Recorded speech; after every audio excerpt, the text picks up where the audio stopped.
The air grew still, thick with humidity, birds vanished. An unnatural silence settled over the farmlands of Oklahoma. I was there filming a segment for Dirty Jobs, but this felt different. This felt ominous. The sky turned a sickly shade of green. Then a low rumble like a freight train approaching from the heavens. The wind picked up, swirling dust devils across the fields. My gut screamed at me, tornado. A black funnel, a monstrous finger of destruction, descended from the clouds. It touched down in the distance, tearing through the landscape with terrifying speed. Trees were ripped from the earth, their roots exposed like skeletal claws. The roar was deafening now, a symphony of destruction. The ground vibrated beneath my feet, fear, primal and raw, surged through me, but something else battled with the fear, a desperate need to act. Through the chaos I heard it, a faint cry for help carried on the wind. A family, a mother, a father, 2 young children, huddled in the remains of their farmhouse, their faces etched with terror. Their home, their sanctuary, was gone, reduced to rubble. Their eyes met mine, pleading for salvation. In that moment the fear was gone, replaced by a surge of adrenaline and a sense of purpose. I had to get them out. I had to get them to safety. The wind howled like a banshee, tearing at my clothes, trying to rip me from the earth. Debris flew through the air, deadly projectiles in the maelstrom. But I pushed forward, my eyes fixed on the wreckage that held the trapped family. Every step was a battle, every breath a struggle. The world was a swirling vortex of chaos, but I couldn't give in. Their lives depended on me. Their terrified faces fueled my determination. Section 5. Walls of Wind. The closer I got, the more precarious their situation became. The tornado was upon them, its fury unrelenting. Walls of wind threatened to rip the remaining structure from its foundation. I could see the terror in their eyes, hear their screams swallowed by the storm.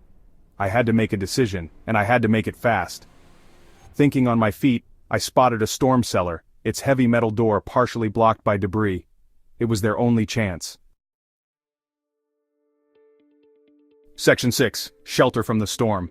With a surge of adrenaline, I cleared a path, tossing aside splintered wood and twisted metal.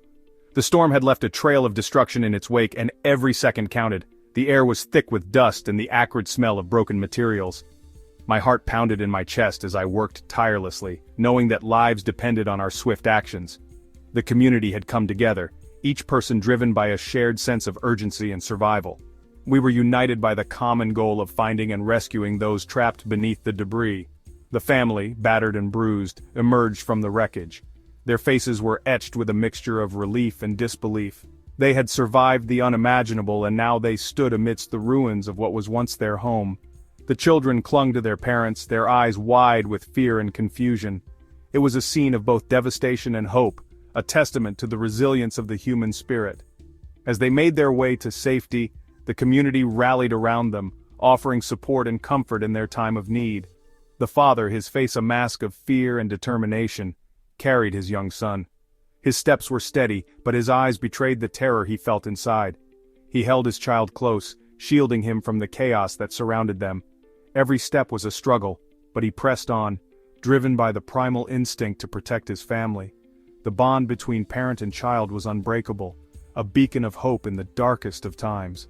As they moved through the debris, the father's resolve never wavered, a testament to the strength of the human spirit. The mother, clutching her daughter, her eyes wide with terror, followed closely behind. Her grip was firm, her love and fear intertwined in a desperate embrace. She whispered words of comfort to her child, trying to soothe her despite the chaos. The storm had tested their limits, but their bond remained unbroken. They moved as one, a family united by love and the will to survive. The mother's strength was a guiding light, her determination a source of inspiration for all who witnessed their struggle. We scrambled into the cramped space just as the tornado roared past, its fury shaking the very earth.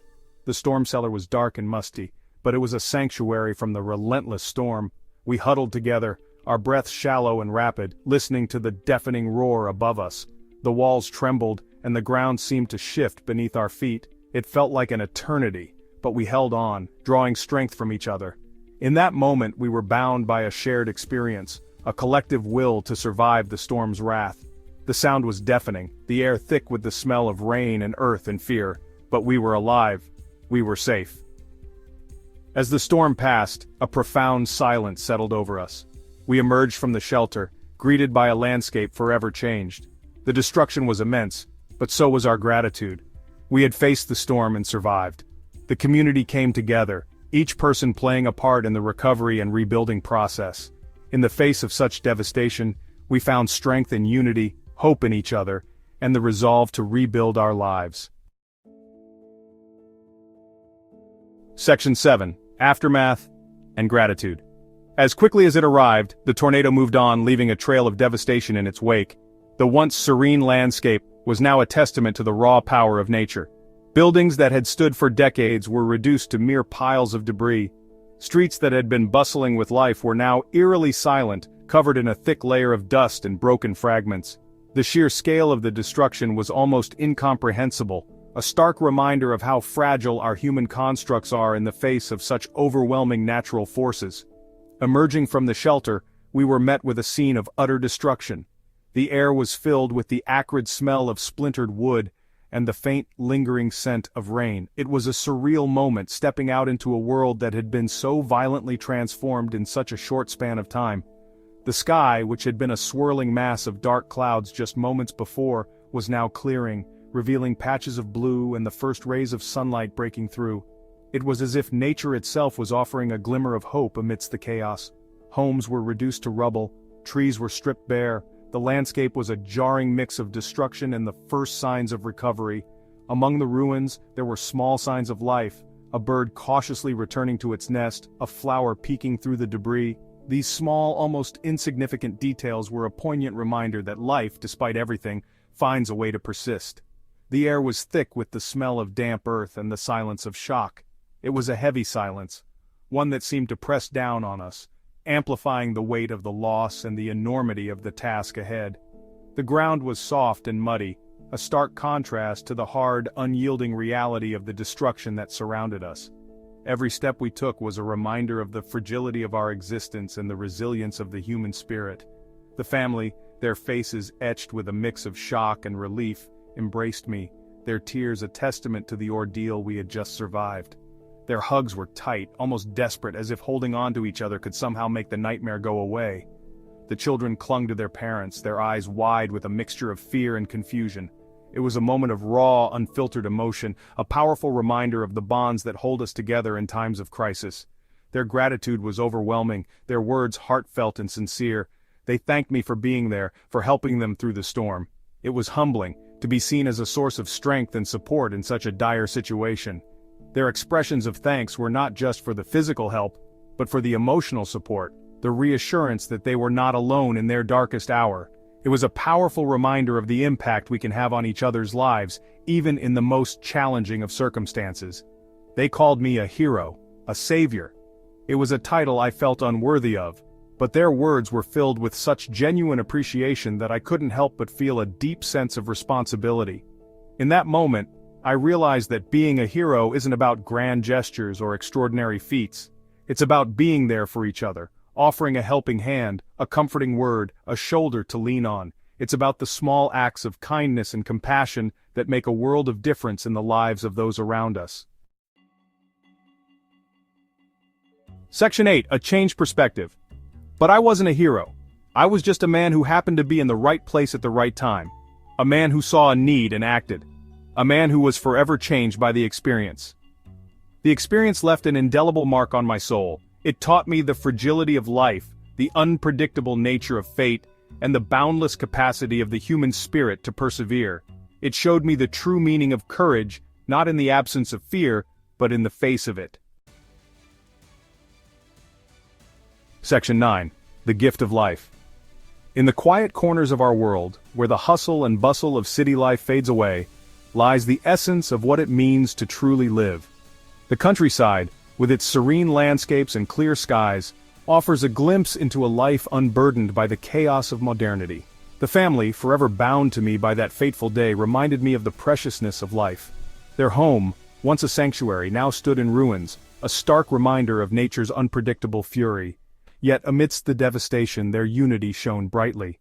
They stood together, a testament to the strength of familial bonds. and the importance of cherishing every moment. Their gratitude, their resilience, their ability to find joy even in the darkest of times was nothing short of inspiring. As they walked hand in hand through the debris, their smiles, though tinged with sadness, spoke volumes about the human spirit's capacity for hope. Their very survival was a gift that many of us take for granted. In the aftermath of the storm, as they sat together, relief evident on their faces, it was clear that their bond had only grown stronger. They helped each other, not out of obligation, but out of love and a deep-seated sense of duty to one another. A gift that continues to inspire me to this day.